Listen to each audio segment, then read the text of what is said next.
Hi everyone, Dave here from SaveDecks. Now yesterday, on Mario Day no less, we got the news that LEGO and Super Mario are coming together. So, what LEGO sets could we see based on the Super Mario franchise? Well, I've come up with 10 ideas that would be pretty cool if they released them. So let's get straight to the list. So my number one pick is the obvious one that everyone's going to think of, and that is Peach's Castle.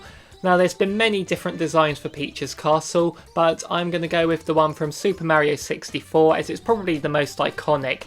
They all have a very similar look to them, although they can be in different shapes and sizes, but the constant is always that red roof with that stained glass window of Peach on above the door. If they went the Mario 64 route, you could extend the outside bit with the drawbridge, the moat, obviously drained, the little door that leads to the basement. But the only problem I can see with it is the interior, because in Mario 64 the interior doesn't seem to be to scale with the outside. So maybe if you could open up the front, they could have maybe the entrance hall with like that carpet with the sun on, that first set of stairs, but you probably wouldn't be able to get the whole interior in there. But still, as a model, it would look really good as LEGO Peach's Castle, and even have Yoshi on the roof as well. That would be cool. So for my number 2 pick, I'm going to stick with Mario 64 and go with Bob-omb Battlefield. Probably the most iconic level from Super Mario 64. A lot of people love recreating this in games like Mario Maker, and even models I've seen get made. Now what would be interesting about Bob-omb Battlefield is there's a lot of variety to it, a lot of different areas. You've got that big mountain that you can climb up and have that gradual incline, have King Bob-omb at the top. You've got that giant chain chomp as well. There's a lot of flat lands, and Mario 64 does lend itself to LEGO because there's a lot of straight edges in the design, so the spherical chain chomp you're meant to have would look appropriate in LEGO if it was based on the Mario 64 one. The only problem would be the floating island, because I don't see how they can make that float. Obviously they can't make the LEGO fly really. Maybe have some see-through stand for it or something, but still, if you didn't include that, that wouldn't be alright. But still, Bob-omb Battlefield needs to happen. For my number 3 pick, we are going to go into Mario Kart. Now I'm thinking, how can Mario Kart be made into LEGO? If we were to go the race course route, then Bowser's Castle from the N64 would be a good shout, seeing that it has a lot of right angles for the corners, so that would be easier to make in LEGO. But I'm not going to go with a race course because they could be really big and take up a lot of space, so let's go with something a bit smaller. Let's go with a battlefield. And what's better battlefield from Mario Kart than Block Fort? This is just a simple square with 4 forts in the corners of different colours and different levels that go up and down. This is the best battle track that Mario Kart's ever had, and this would be amazing to create in LEGO, and it wouldn't be a difficult one to do either, and it would look appealing because of the different colours, as I said. And even, I've got this here, but if you had some proper LEGO Mario Kart toys and stuff, you could actually recreate your battle modes on them. Obviously it'd have to be a bit smaller than that. My number 4 pick then will involve this little fellow here, Captain Toad. Because if you look at the Captain Toad game, a lot of the levels really do lend themselves to LEGO because they're like little diorama sets with like moving parts and things like that. You could recreate a lot of the Captain Toad levels, and really Captain Toad could just be a LEGO series on its own. And if they could make a giant LEGO Wingo, that would be amazing as well. I don't know how they'd do that, but having a little LEGO Captain Toad and Toadette would be really cool as well. Okay, so he's had Peach's Castle, which was the hub world from Mario 64. Let's have the hub world from Super Mario Sunshine next, DELFINO PLAZA. This was a really good hub area for a 3D Mario game, and there's a lot of variety to this area, a lot of the different buildings. You've got that cool cannon that takes you to Pin Apart. You've got that tall tower that has like the entrance to that village at the top, and you've also got that statue at the front and the lighthouse as well, and things like that, that you can actually get the stickers of that graffiti to stick on it to make it like in the game where you warp into different worlds. And this will be a fun one to create, I imagine, a good one to look at, because again, even if you don't know the Mario games, it's a nice area to look at just as a model. You just have to have less water, I suppose. And while we're on the topic of hub worlds, my number 6 pick is the COMET Observatory from Super Mario Galaxy.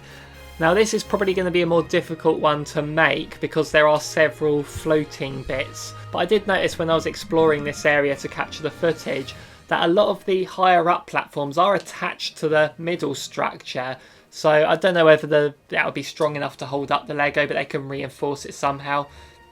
But it would definitely be doable. It would be a more vertical Lego set than some of the others I've described, but it would be a nice one. It would look nice, especially with a nighttime backdrop to it.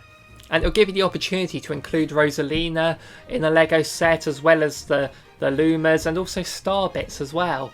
Okay, for my number 7 pick, I'm going to go a little bit smaller this time, a little less ambitious, and we're going to go with Mario's house from Paper Mario. Now this is a nice small little structure. I can see this being fairly easy to put together, and one thing I really like is when you go in the house, the side wall opens up so you can see on the inside with the paper aesthetic. You could do that with the Lego, just have the side of the house open up so you can see onto the inside, and you got like Mario's bunk beds and things like that. And yeah, so it'll be a smaller Lego set and a simple one to put together. For my number 8 pick, we're going to go with a ghost house theme, and I thought, what ghost houses can we put on there? And the obvious choice was Luigi's Mansion, and yeah, that is an obvious choice. And kind of like with Peach's Castle though, it would mostly be the outside you'd see, because the interior wouldn't really be on the same scale as the outside like with Peach's Castle. So if you wanted to get a ghost house that does have an interior that matches the exterior, let's go with Big Boo's Haunt from Super Mario 64. Now this has several rooms on the inside, and it all seems to be to scale with the outside because it's huge on the outside, because there's no loading when you go in and out the doors. And wouldn't it be cool to have a little piano that opened up with a hinge with the teeth and stuff, just to make your little Lego figures scream in terror? But they'd probably have to cut out that basement section. For my number 9 pick, this is the most ambitious of the lot, I think, and that is New Donk City. Yes, let's just have New Donk City in its entirety as a set, or maybe a series, kind of like with Lego City. You can buy the different locations and build up your city that way. Maybe with New Donk City you could do that. It's going to be absolutely huge because New Donk City is huge. The only problem is if you were to buy the different buildings individually, a lot of the buildings are anonymous. Yeah, you got the cinema one, you got the town hall and stuff there, ones you'd recognise, but most of them are just buildings that look quite samey. Obviously you got the different signs, and that could make them stand out a bit, but maybe selling it as a huge, very expensive set, and it would take up a lot of room in your house, wouldn't it? Maybe it is a bit ambitious, but I think if they sold things individually, then you could build up your own New Donk City, and that would be a pretty cool way to represent Mario Odyssey in this. And my final pick for this top 10 list is not actually a strict set, it's actually a build your own set, because they like to recreate World 1-1 a lot. And I imagine they could sell a Lego set of World 1-1. But what if they gave you a floor that was just long, and they gave you a backdrop that you can attach to that floor vertically, and then you sell a lot of blocks, pipes and so on. The blocks can attach to the backdrop so it's floating, and the Goombas and so on. And you just made your own Mario levels out of Lego. And it'd be kind of like in Mario Maker, you get all the tools that you can make with whatever tools you're given. You buy different Lego sets that can include Koopas and Hammer Brothers and more blocks and things. Just go nuts, make your own Mario levels to display. Recreate ones from the games, recreate ones you've seen on Mario Maker and so on. It could give you ideas of what to create on Mario Maker. You can physically play about, see what works, and then think, oh okay, I'll go back to the game now, and then try and put that on the game. Because it might be easier if you can visualise the whole thing at once rather than one screen at a time.